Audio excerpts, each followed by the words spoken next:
இந்த சிவபக்தர்கள் சிவநிலை அடையணும்னு சொல்லி சிவலோகத்தை போய் அதை அடையணும்னு சொல்லி மயானத்தில் உட்காந்து தவம் பண்ணுறது, பல மலைகளில் உட்காந்து தவம் பண்ணுறது, இப்படி நிறையா தன்னை வருத்திக்கிட்டு தன்னை ஒடுக்கிக்கிட்டு இப்போ அகோரிகளெல்லாம் நம்ம கேள்விப்பட்டிருக்கேங்க. அந்த நிலைக்கு தான் போகிறாங்க.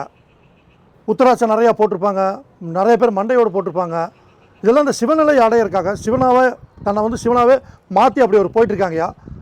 அப்படி போகக்கூடிய நிலையில் சீக்கிரம் அடையலாமா? இல்லை நீங்கள் ஒரு வழி சொல்கிறீங்கய்யா ஜீவ சமாதிக்கான எந்த வழி பலமாக இருக்கும், எந்த வழியில் அடைஞ்சால் சீக்கிரம் போய் அடையலாம்யா? கேட்குறது கரெக்டு தான். இப்போ அகோரிகள் இருக்காங்கன்னா, இப்போ இயல்புலேயே ஒவ்வொரு மனிதனுக்கும் குண்டலி சக்தின்னு ஒன்று இருக்குது. அதில் 6 ஆதாரங்களை 6 சக்கரங்களை சொல்கிறாங்க.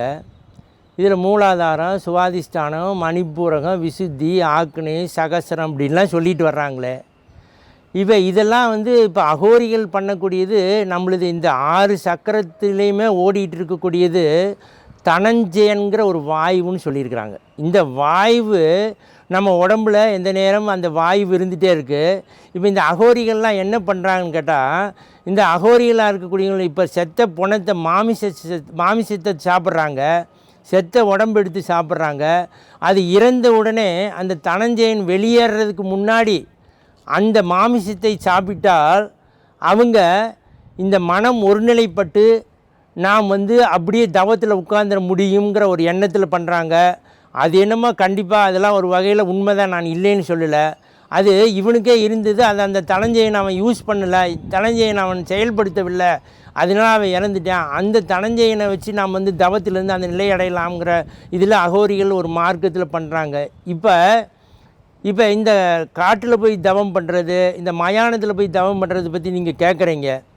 ஐயா, இறைவனை எப்படியோ சுலபமாக அடையிறதுக்கான சித்தர்கள் எத்தனையோ வழிவகைகளை சொல்லியிருக்காங்க. அது இப்போ அவர் எங்கே இருக்கார், எப்படி இருக்காருன்னா, இப்போ விறகு தீயின் பாலிற் படுநெய் போல் மறைய நின்றுளான் மாமணி ஜோதியான். அதற்கு உறவுகோல் நட்டு, அவருக்கு நமக்கு ஒரு உறவுகோல் நட்டு உணர்வு கயிற்றினால், நம்முடைய உணர்வு கயிற்றினால் முருகி வாங்கி கடைய முன்னிற்குமேன்னு சொல்லியிருக்காங்க. இப்போ இவங்க பண்ணுறது இந்த உணர்வு கயிற்றினால் முருகி வாங்கி கடையிறதுக்கு தான் ஒவ்வொரு இடத்துல கடுமையான தவம் பண்ணி மயானத்தில் போய் தவம் பண்ணால் அங்கே மயான அமைதின்னு சொல்கிறோமா இல்லைங்களா, அந்த மயான அமைதி கிடைக்கும். அங்கே போய் தவம் பண்ணி இறைவனை அடைஞ்சிடலாம்னு சொல்கிறாங்க. அந்த மார்க்கம் நான் தவறாக சொல்லவே கிடையாது. ஆனால் எதுக்கு நம்ம உடலை வருத்தணும்? உடலே நம்மளுது இல்லையே, இங்கே வருத்துறதுக்கு என்ன இருக்குது? நமக்குள்ளே இருக்கக்கூடிய இறைவனை பார்க்குறதுக்கு எதுக்கு வருத்துன்னு? அதுக்கு சரியான குரு கிடைக்கல, சரியான பயிற்சி இல்லை. அதனால் அவங்க அப்படியாவது அடைஞ்சிடலாம்னு சொல்லிட்டு அடையிறாங்க, அடைஞ்சிருக்காங்க. நான் அது தவறாக சொல்லவே இல்லை. ஆனால் இந்த கஷ்டமே வேண்டாம். பாட படிக்க பயன் சொல்ல கோடாமல் குணமில்லை சீடா கேள் சித்திர தீபம் போல் சிந்தைதனை நிறுத்தி செத்த சபம் போல் திரின்னு ஒரு சித்தர் சொன்னாரே. அப்போ உன்னுடைய சிந்தையை நிறுத்தி பழக வேண்டாமா? உன்னுடைய மனதை அடக்கப்பட வேண்டாமா? இந்த மனதை அடக்குனால சித்திரத்தில் இருக்கிற தீபம் அசையுமா? அப்படி அசையாத நிலையில் அந்த மனதை ஒருநிலைப்படுத்தக்கூடிய ஒரு சூட்சும ரகசியத்தை சொல்லி வச்சுருக்காங்க. அந்த ரகசியத்தை சொல்லாமல் பாடங்களையே பாடி பாடி இவங்க பாட்டை பாடி அதனுடைய அர்த்தம் புரியாமல் இவங்க ஒவ்வொரு நிலையிலையும் ஐயா சொன்ன மாதிரி போயிட்டே இருக்காங்க.